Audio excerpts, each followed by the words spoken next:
live coverage of the Mountain Dew 500 from Hickory, North Carolina. Hello, everyone. Cousin Kale here at the inaugural Jack Ingram 111 here at Hickory Motor Speedway. The Z-Max Car Store comes to Hickory Motor Speedway. Hello, everyone, and welcome to Hickory on a beautiful 80-degree Easter Saturday. Mike Joy with Neil Bonnet. Steve Grissom leads them down the green with Earnhardt alongside. It's a sizzling Saturday night at the Hickory Motor Speedway. A tricky little dish composed mostly of hard left turns, but with enough straights to eliminate the tourists.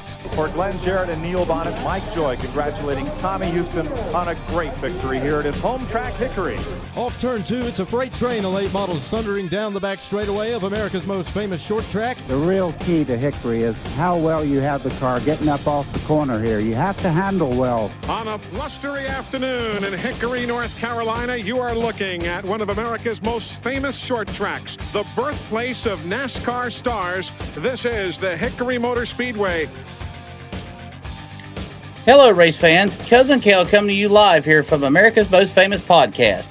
Bryson's on assignment this week, so it'll be me doing the running everything down, talking to you a little bit about what happened at Hickory Motor Speedway this week, and showing you and getting things ready to go with our two guests. We're going to have Ricky Denny on the show this week, super truck driver who was involved in a lot of great action this past Saturday night. So it will be interesting to talk with him. We're also going to talk with last year's Big Ten Challenge winner, Jordan McGregor, with MKM Motorsports, and get an idea of what his plans are for this season, what's going on with MKM, what they hope to accomplish, and where they're going from here.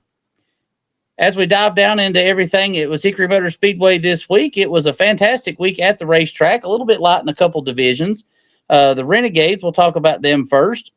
Steve Smart, Jordan Cook, and Matthew Chambers were the three drivers that decided to take on the rowdy Renegades of Hickory Motor Speedway. Steve Smart qualified on the pole with Jordan Cook, Matthew Chambers following in behind. Matthew Chambers not able to take time as he was fighting some mechanical gremlins all day. And in the feature, well, it kind of turned out the same way. Steve Smart and Jordan Cook put on a great show for the first few laps. And then Steve Smart was able to get the position, had a little bit better handling car. And at the end of 20 laps, Steve Smart was the victor in the Smart Electric Chevrolet, followed by Cook and Chambers, respectively. Moving on forward, the Super Trucks probably, in my opinion, put on the best show we had at the racetrack all weekend. Had 8 of those guys in with us this weekend. Kyle Barnes in the 00 sat it on the pole, followed by Dwayne Cook, Josh Goebel, Ricky Denny, and Jesse Smith were the top 5 qualifiers in the Super Truck division. And the race got pretty exciting several times. A couple of the guys up front got knocked into one another. Dwayne Cook had a little bit of contact with Ricky Denny, had some contact with the 00 of Kyle Barnes. Josh Goebel got up in there and mixed it up. And at the end of 35 laps, which was, again, just an absolute barn burner, Dwayne Cook came out victorious, second win he's got already on the season. Josh Goebel finished in second place. Kyle Barnes came back from the back, finished a very strong third. Ricky Denny finished just outside the top 3 and fourth. Jesse Smith, David Johnson, John Wayne, and Joey Shurian were the top 8 trucks as they ran. Moving right along into Heritage Finance Street Stocks, John Reynolds came out with the win Saturday night, followed by Cody DeMarmels, who finished just one position behind. Trey Buff, the old Wiley veteran Marshall Sutton, Jonathan Goodwin, Clayton Edwards, and Steve Smart is the way they run. I know to talk to Steve a little bit last week on the podcast, and I know those guys are really trying to figure out the street stock car, get the handling right. I thought he was really going to make it work whenever he got a chance to restart up front, and just things ended up going sideways for him. He had a little bit of an issue, stuck it into the outside retaining wall on the front stretch about halfway through the race. We were up there watching him in the booth, and me and Bryson both just felt like, man, he's up on the wheel. He is going to get that thing recovered, and it just did not work out. And Steve Smart, I know he'll get that thing back fixed up better than it was, and be back out there. But that was a real heartbreaker for me. I hated to see that. Paramount Auto Group Limited late models were also in action this weekend at Hickory Motor Speedway. Wyatt Miller, the young man from Statesville, North Carolina, the Thriller Miller, setting it on the pole this past weekend, followed by the Leaf Hawk Racing Toyota of Aiden King. Jordan McGregor, they had qualifying figured out on his return to Hickory Motor Speedway. Started in P3. Trey Burke, Walter Jenkins the fourth, Daniel Wilk, Adrian Ferrer, and Hannah Bell were the 8 limited late models as they qualified. And then at the end of it, well, no surprise there. Wyatt Miller coming away with his second feature win at Hickory in just his third start, followed by Aiden King. Both these guys raced really hard, really strong the whole time. Daniel Wilk advanced his position 3 spots and got a solid podium finish. Walter Jenkins finished in 4th. Trey Burke, Adrian Ferrer, Jordan McGregor finished in 7th, and Hannah Bell finished in 8th is the way that the Paramount Auto Group Limited late models ended up with their evening. And then next, the Leapfrog Landscaping late models. Blaine Harrison came out with a blazing fast speed, 14.998. Michael Bumgarner just a tick off of that, 15.018. He started in P2, followed by Devin George, Billy Snodgrass, and Cody DeMarmle's making a rare start in the late model division. It was great to see him there. He was driving a Jason Smith Racing Chevrolet. And then the way that they finished in that series, Michael Bumgarner, he put on a clinic. He had a great race. Bumgarner finished in P1 in race number 1, followed by Blaine Harrison, Devin George, Cody DeMarmles, and Billy Snodgrass. That was race 1, 30-lapper. And then we inverted the field for the second race, where Michael Bumgarner able to drive through the field once again, come up with a second win, swept the weekend at Hickory. Blaine Harrison able to do the same, drove back up to P2. Cody DeMarmles started up front, just didn't quite have the race car he needed to stay out in front the whole time, but really put up a great fight. Cody brought it home with a great podium finish, and then followed by Devin George and Billy Snodgrass is the way that race number 2 worked out. One of those things this past weekend was a good weekend for all the divisions. Didn't have a whole lot of stuff to get tore up. Again, as we alluded to just a little bit earlier, that Steve Smart had a little bit of trouble in the street stock car.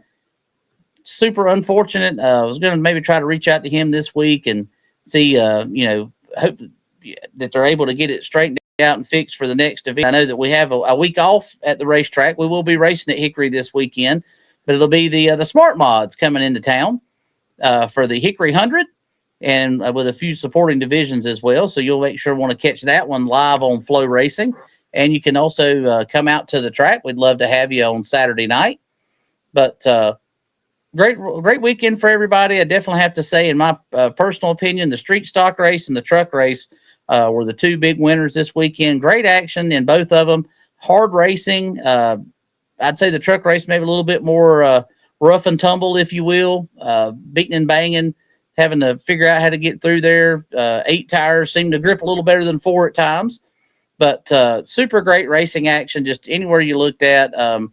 Again, kudos to Michael Bumgarner in the late model division, the Leapfrog Landscaping late models, where he got a weekend sweep, which is hard to do at Hickory no matter how many cars are in the field. So kudos to him and his race team. They've got things figured out this season. He's definitely on his way to possibly to defend his championship. And so that's our recap for this weekend here at Hickory Motor Speedway. We'll be right back with our 2 special guests, Ricky Denny, coming up next. And then we're going to get a word with Jordan McGregor and talk to him about MKM's rise from where they've been, where they're going, and how things are now. You're watching America's Most Famous Podcast right here. Hello, race fans. We're here with super truck driver Ricky Denny. Ricky, welcome to the show tonight. I appreciate you, Kel. Thanks for having me. So I guess one of the big things that I know is probably on everybody's mind since we're having you on, tell us about that super truck race Saturday night. That thing was wild. You were involved in a lot of the stuff going on up front, and tell us what it was like from your perspective. It was definitely a wild race from start to finish. We didn't quite have the truck that we needed to get the job done. We ended up just a little loose at the end of the race, but it was quite the beating and banging type race that the fans like to see. That's for sure. Well, I know that it seemed like there might have been a little bit of hurt feelings there towards the end, at least between the 17 and the 00. But it looked like you guys were getting a beat and bang up in there a little bit too. Just not nobody roughhousing necessarily, but just a lot of good tough racing. Yeah, there's a lot of side-by-side racing, a lot of tight racing for sure. There was a lot more take than there was given, I think. I mean, everybody was giving shots, but they were taking a lot of shots. Well, I definitely would say from the announcer's booth and from the fans' perspective out there, it was probably one of the best races all night. I know you guys are racing with a little bit of I guess maybe say a chip on your shoulder. I know that your truck owner, he was having to watch some flow racing in the hospital. Tell us a little bit about Darren and how he's doing. Darren had basically been having some issues. He kept falling down. He couldn't walk, and they changed some of his medicine around. I think that caused it. And then finally, I believe he said that they come up with he had salmonella, and he'd been in hospital for 6 days. So, but he's getting better. He feels a lot better. He just don't have the energy that he needs. So I need to get him back to the racetrack. Well, I know that he'll be excited to get back. He'll probably maybe a little less excited to get back to work, but I know that with him running the shop just across the street from where your race truck and stuff's carried, I'm sure he'd probably be anxious to get back in there as well. Yeah, he is. He's a hardworking man. He enjoys his job and enjoys, family and everything else in his racing. He missed it. Well, tell us a little bit about what you guys have got going on. I imagine you guys are probably running for the track championship again this year. Looks like you guys have got kind of got a good foot forward thus far at the early part of the season with just a few races in. Yeah, we've started out pretty bad. A lot worse than we have in the previous years with the first race we bought a new truck and it didn't quite run the way we wanted it to, so we finished back in the back. Then we got our old truck redone, finished it up, took it to the racetrack this past weekend, and it made a big difference in it. So that gave us more of a, I guess you could say, a heads up top race, and we feel better about it. Give us some momentum to carry out the rest of the year. But as far as for a track championship, we're just racing to win races. If you win races, championships come. And that's something I know we talked to Charlie Watson some last week on the podcast, and I always like to ask the racers, what from week to week, what does it take to run in your division? As far as, you always got, you've got to buy you used tires, you got to buy you fuel and get, how many hours do you put in the shop a week to go through the truck, check it out, make sure everything's good, and then get it back ready back in race ready condition? Well, most people will say it's a second job. It pretty much is. I get off work from my 8 to 5 job Monday through Friday, and I come to the shop and work from 5:30 till 9:30, 10 o'clock every night. So it's another 20 to 30 hour a week job just to keep these things up, as far as just going over stuff, rescaling it out, nut and bolt everything, trying to figure out where you can find speed here, where you can find speed there. Just, it's not really too much, but it's a lot of tedious stuff each and every week to try to make it to the racetrack. And you guys, of course, like what, a lot of race teams, y'all make it a family affair. I know your wife and a lot of friends and everything come to the track with you every week and help out. It's a lot of hands make light work, as they say. Yeah, they do. My wife, she's a 150% supporter of this race, and she's here at the shop every night with me. We don't see a lot of home time. We come in, we work. Me and Darren, my wife, we normally go out to eat every night when we get done and just take turns buying dinner. Then, we get to the racetrack. I have my mom, my dad, my crew chief, Alan Wellman, everybody that helps, Alan Hull, Darren when he's by, it's just all the support of everybody that helps us get this done each and every week. And you talked about Alan there. I mean, I know you guys wore that Claude Wellman throwback scheme pretty well last year. I know that Alan and his family is very important to you. How long have you guys been together with him turning wrenches on your hot rod?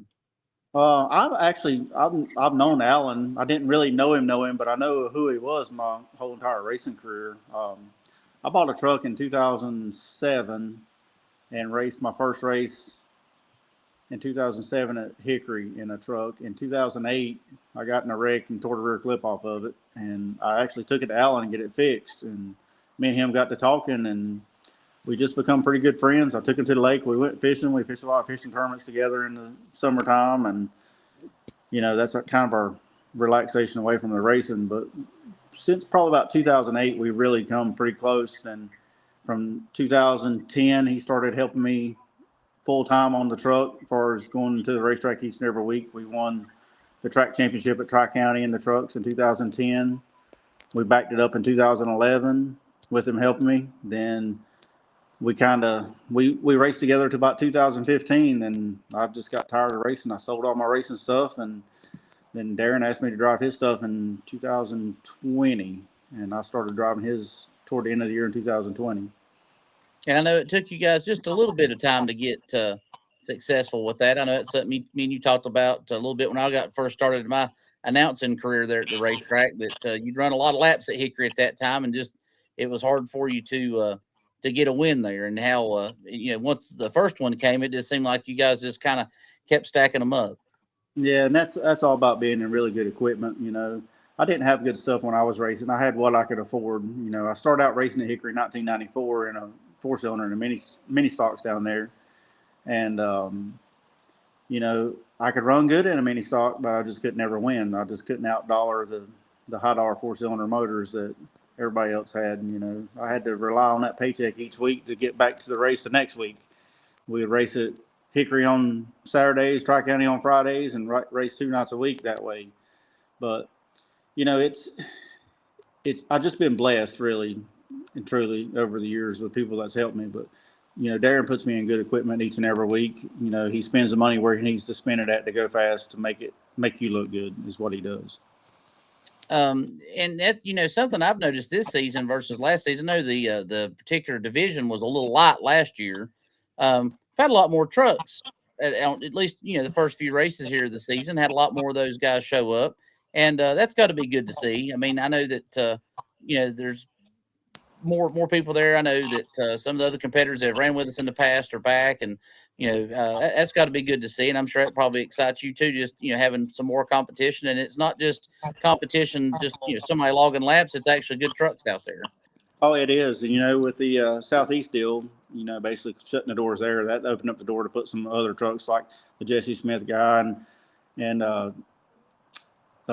Kyle Barnes and Josh Goebel. That put those guys back racing with us. But there's a ton of trucks still out there. I mean, it's hard to get people to come race for the money that we race for. It costs us $500 a week to go race, and it pays $500 to win. So you got to pick and choose really what you can do and what you can't do week to week when it goes to racing. Can you afford to race every week, or some of these guys in the division, they can't afford to run every week. They don't have the sponsorship that some people have, and we're very fortunate with the sponsors that we've had that stayed with us the past couple of years, and that continues to keep us at the racetrack each and every race. And that's something that, and I've noticed that as well with your race team. You guys have kept Jeff Kincaid Insurance on board, Remax. Of course, Darren throws some money in the hat and stuff too with the truck and everything. And so, and that's something I've always, being the announcer, we don't get to see the nuts and bolts of it down there as far as, what it costs to get in, what it costs to race the truck, and, what the payout and stuff is. I mean, and that, you're saying, $500 a week just for tires and stuff, and that doesn't include your pit passes and stuff like that. That, it's one of the things it does get expensive. Yeah, by the time we pay our guys way in, we buy food. My wife and my mom, and my mother-in-law, they all pitch in, do the food each and every week. My best friend Ryan Grindstaff, he owned the Piggly Wiggly. He sold it. He's still a big part of our race team, as far as buying stuff and buying food and being supportive at the racetrack every week. Without people like that, we just couldn't do it. But when you figure up the fuel prices to buy 10 gallons of fuel and 5 pit passes, 7 pit passes, whatever we got to have each and every week, then tire bill, it's right at $500 just to run a truck each and every race. But like I said, with these guys, Jeff Kincaid, he signed a deal. He's with us for 2 more years. He sold his business. It's going to change hands, but he stayed with us. Dale Sharp, Remax Legendary, he come back on board this year to help us, but he couldn't do as much as he has in the past. And we thank Dale and Jeff as a big part each and every week. Don Smith of South Mountain Distilling, he come on board a couple years ago and he helped us. My wife being supportive with the Beauty from Ashes, she does nails for a living. She does a lot. Her sister came on board to help out. She's a horse farrier, Savannah Gaskill. just each and everybody. BW race cars, for the work Alan puts in and the time and what he does to help us each and every week to get us to the racetrack is, it's really, really a lot for what he does.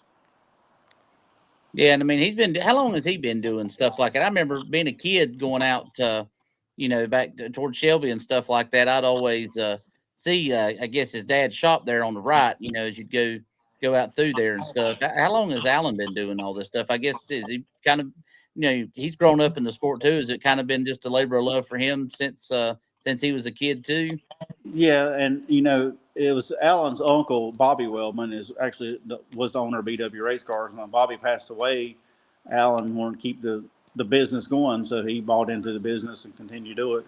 But Alan, he's raced mini stock, he's run late models, he's run Goodies Dash cars, Busch Grand National cars. He did a lot of stuff growing up, and with the BW race car name, a lot of people don't realize what it is. They built the very first ever Craftsman super truck that they did for NASCAR. I didn't know that. So he built the first truck for the series. Yep, first truck they built as a demo or a prototype for NASCAR was built out of BW race car shop. Well, that's they'll have to make sure and let everybody know that. That's pretty cool. I had no idea. You figured that series has been running, if my memory serves me right, since 95. So I guess he would have probably done that in the early to almost mid 90s whenever they would have done that to showcase that. Yeah, and Alan still does a lot of ARCA stuff for Will Kimmel. He builds a lot of street stocks now, but just he's not as busy as what he needs to be. And, it's just a one-man show down there, and he does a great job at what he does. Well, tell us, Ricky, what is super trucks kind of where you feel like your heart's at and where you want to kind of continue to be, or have you got aspirations to maybe try to do some late model or some limited stuff, in the future, or what does the future look like for Ricky Denny? We just go from year to year. I'm content racing the super trucks. It's a fun division. I'm at the age I'm not going to go NASCAR racing, so it's nothing like that. I would love to run some late model races, but the money, we had a late model car, we sold it last year, and we ran a couple of limited races with it when it comes to the fall brawl. Darren actually bought the car for his son Spencer, and Spencer just basically he likes the racing, he loves it, but he just knows it costs a lot to go racing, and he just didn't see it justifiable for him to keep doing it. But we would love to go run some other stuff, and I talked to Darren. I said, well, you need to sell one of these trucks and buy something well modified, and see if we can get Kevin to start a 602 modified class and run modifieds. I'd like to do that. Well, that sounds like that would be cool. That's by far. I know growing up, my dad, he was always a huge modified fan, and that's something I always, every time they'd come to Hickory or surrounding areas, me and him would go to Martinsville once or twice a year to see those, and they're just cool, man. I've seen even a couple guys that's turned a modified and turned them into a road car and put turn signals and a horn on them, and that I'd even be all right with that. Oh yeah, Ed Roseman, he had his, and he finally sold it, and I always picked on Ed. I said, I'd like to have me one of them. And my old race truck, I was like, let's turn that thing into a street truck, because you couldn't sell it, you had to give it away. And he said, we can do it. I got all the schematics to do it, so let me know. And we didn't do it. I just sold it. Yeah, that always, I think that'd be cool. A lot of people try to turn, like an old Mustang or Camaro into a drag car where you can drive it on the road. I think it'd be even better to have something that handle good to have that, race car look to drive it on the road. Oh yeah, that'd be cool. Just all the eyes and the stares you get, because people just don't see that every day. Yeah, I know Cletus McFarland, the guy down in Florida. He's his big thing is do it for Dale, and he's got an old Craftsman truck that he put turn signals and stuff on and drives around there. It's I think that'd just be the coolest thing ever. Oh yeah, Cletus, he's doing a lot for what he does. I mean, he's just amazing, the followers the man has on his YouTube channel. I mean, we all watch his videos. That's actually what I was doing before we started doing this, watching Freedom 500.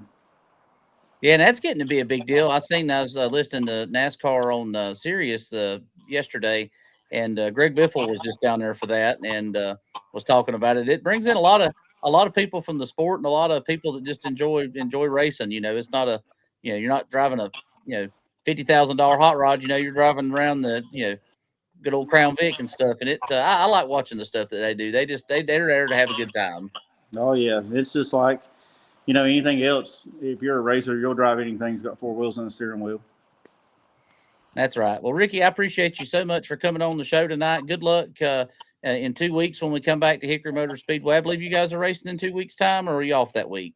I think we race. I haven't even really looked at the schedule, Gil. I think we race again in 2 weeks, maybe around Easter, like the 19th or something. That's what I was thinking, is the one right before Easter, because I know we're off this week for the Smart Mods. They're coming in town. So we'll see you in a couple Saturdays, and I appreciate you coming on America's Most Famous Podcast. All right, Kel. Appreciate you guys having me on. Hello, race fans. Cousin Kel here with our third part of the show tonight. We've got Jordan McGregor from MKM Motorsports. Jordan, great to have you on the show tonight. Yeah, thanks for having me. So I know this is the first time that you've gotten a chance to race this year in the 2025 season. You guys qualified great, had a pretty strong car. Tell us what the rest of the year looks like for you in terms of competition. Yeah, it's nice to be out there again. Nice to be back behind the wheel. Actually, the car we were driving this week is owned by Kenneth Perdue, and it's a 1999 KLB car. Charlie Sigmund, who was my crew chief last year, had that in his shop all winter, working on it, trying to get it race ready for us to go play with this year. And, we qualified good, and I thought we had some decent speed, but just a lot of bugs in the car. We didn't have a chance to get them all worked out, and it was kind of a rough run for us to just get it out there and see what we need to do to find some more speed in it. But it was an overall good day. We kept the car in one piece, and we can go back and figure out what we need to do to make it go faster. So. Well, I know, and some conversations you and I had before, I know that, the development team that you have, the MKM Motorsports with you and Michael Klein, it's kind of your main focus now. Tell the race fans a little bit about how that came to be, where you guys are at right now, and where you'd like to see it go. Yeah, so, Michael Klein and I have been really good friends for a long time, and we went racing last year just to go have some fun. And, one thing led to another. We talked about putting this program together, and we just figured, hey, let's go for it and see what we can do. So, Michael's done a really good job sourcing equipment. He basically built a shop in Charlotte and got a Renegade toter and built a brand new Hedgecock chassis. Got 3 Harrington motors sitting there now. He's got another Hedgecock chassis on order. So we have really the best of everything. We brought Eric Wilson in, the crew chief, the deal. We've got a handful of races scheduled this year with Bryce Applegate and Dylan Wilson, and then I'll hop in the car later on this year. So really just kind of getting our feet wet with the big boys and seeing how we compete this year to try to go after a full season next year. Now, how long has that took? I know I always like to talk to people about things like this. Besides the friendship, how long did it take you guys from concept to where you're at today? And because you guys, the shop's over in the Charlotte area, and you guys got a beautiful shop from what I've seen online. Kind of from concept to reality? Really just a few months. So Michael's super ambitious. When he wants to do something, he does it, and he finds a way to do it. He started on the shop last year, and then after the season was over, he started purchasing equipment and finding a driver, and everything just kind of fell into place within a few months. Now, I know that, some guys we always get the chance to talk to. Some people, just don't have day jobs. They get to play in the race shop all day. What do you do during the week? Is that something you get to just play at the race shop a lot, or you have a day job too? Then you get to do the kind of moonlight in the race shop at night. Yeah. So my real world job is branch manager at MHC Kenworth dealership in Hickory. And then the racing stuff is what I get to do to get away from everything. And I know that's always been a family affair for you. I know your wife supports you a lot, and you've got a little boy and stuff. I know that's got to be great because he's 2 now, 3. How old is your son now? Yeah, my boy's 2. He'll be 3 next month, and then my daughter will be 5 in a couple weeks. So. And that's got to be special. And they seem like they enjoy coming to the racetrack. Yeah, it's a lot of fun. It started for me a long time ago. My dad was a racer, and I grew up around it. So it's a lot of fun having my kids around it and being able to celebrate things at the racetrack with them. Last year was a really good year for us to do that, and I really enjoyed it. So give the folks a little bit of background. I know that something me and you've talked about in the past. just last year with all the success you guys had, that's just after coming back and you've been racing, I believe it was 2 years full time now, or, off and on full time. When did you get started? How did you get started? And, where do you see yourself, later this year and into next year? Yeah. So I grew up on the West Coast. I'm from Seattle, Washington. Grew up going to help my dad at the racetrack every weekend. When I got old enough, I started racing mini stocks. I was about 15 and moved up to street stocks and then up to super late models out there, and moved to New Mexico in 2007. I spent a year down there racing dirt late models before moving to North Carolina in 2008. And I got here, didn't have much. I had $60 in my pickup truck when I moved out here. Didn't know anybody. Really got lucky enough to meet Denny, who a lot of people out at Hickory Motor Speedway know. And Denny was kind enough to really take me in and treat me like a son and give me a ride in his race car for a couple of years. And so we did that. He did everything he could. I had a lot of people trying to help me, but the economy was terrible at that point in time, and realized that I didn't come from enough money to make it. So I stepped away from racing and went and focused on a career away from racing and got myself established, and then came back to kind of settle a score. I didn't get to do a lot of the things that I wanted to do when I was racing before. So wanted to come win a race at Hickory and win a championship at Hickory and get my kids back around it. It was something that some of my best memories when I was a kid were being at the racetrack with my dad. So trying to give them some of those to have. And we had a good time last year. So, now it's just fun. I'm pushing 40 and my time has passed to go anywhere with it, but I've got, sponsors that support me that I'm super grateful for with Skeets and HSM. They both came back on board this year, Overhead Crane. So, try to squeeze some races in here at Hickory in the limited car to give them some more exposure. And then we'll hop in the MKM car later on this year and try to do some Cars Tour races and maybe some big late model stock races. Have you picked out the Cars Tour races that you feel like you want to be competing in this season that you can share with us? I have. So we haven't announced anything yet, but my first MKM race will be at Hickory in the Cars Tour race. Oh, that's going to be amazing. And that's a place that, obviously got a lot of experience at. So I'm sure you're super excited about that. Yeah, it makes the most sense. I have a lot of laps there. So good place to debut. And you guys are going to be running 2 cars or just the one at that race? As of right now, just the one. We've got another car being built. It's really for a big race later on in the year. That'll be the debut race for it that I'll be driving. We'll announce that one later, but that's a pretty cool. It's a bucket list race for me, so it'll be pretty cool. Oh, that sounds a lot. It sounds really neat. I know that the Cars Tour, though, anytime they come to town at Hickory, Tri-County, or any of the other surrounding tracks, it always brings the best of the best. And I'm sure you guys have already had some pretty great finishes with the other few races that you've entered in for the season. Is that do you feel like that program has been coming along great for you guys? You feel like you're getting to be in a better position after each and every race? Yeah, I think so. Michael invested in top of the line everything, so we're not going to get beat on equipment. Eric does a really good job, and he's putting together a notebook every week. We've made both races. We've gone to run with 2 different drivers. Dylan did a great job at Wake County, finishing 10th, really just surviving trouble and finishing that race. I know he's working on some deals to put together some more races in the Cars Tour, and then we've got a handful of races, like I said, with Bryce. So I think as the season goes on, we're going to get better because we've got a group full of racers that we want to win races. We don't want to just go run. We want to be able to run up front and be competitive, and we will. We'll get there at some point.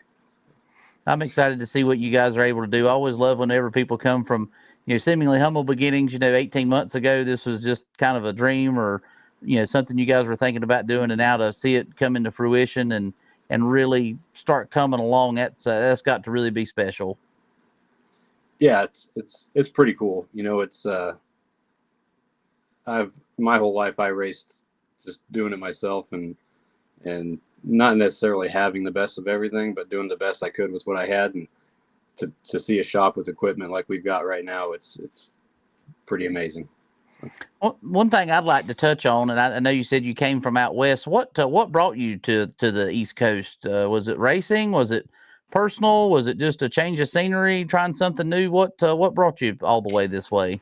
Yeah, I was just racing. I was 21 years old and had the dream to be a NASCAR driver, and I chased it. It just didn't work, but hey, I gave it the best shot I had, and had a lot of fun along the way. Met a lot of great people, made a lot of good memories. So I wouldn't change. So. Well, I mean, it seems like you've done pretty well. You said you've been at MHC for several years now, been in branch manager there. So, I mean, you're very successful on and off the track, it sounds like. Yeah, super blessed. Great career, great family. So I can't complain about any of that. And then I get to go play in a race car every once in a while. So I'm super lucky. Well, Jordan, we appreciate you at Hickory Motor Speedway again. So much success last season. I cannot wait. You'll definitely have a fan in the stands whenever you guys come and with the Cars Tour here in a few months, and I can't wait to see that myself. Yeah, looking forward to that. I appreciate it. We can use all the fans we can get. We really enjoyed going out to Hickory, and that's a special track for me. It's got a lot of nostalgia there. So anytime you can go run a big race there, it's a good deal. Well, we certainly appreciate you spending a little time with us here on America's Most Famous Podcast tonight. We'll definitely have you on some more. Maybe we'll get you on again right before that race. And, who knows, maybe we'll be able to get the inside scoop as some more things come out with MKM later in the season. Yeah, that sounds good. I appreciate you having me. All right, man. Well, we appreciate you coming on. And that's here, ladies and gentlemen, Jordan McGregor with MKM Motorsports right here on America's Most Famous Podcast.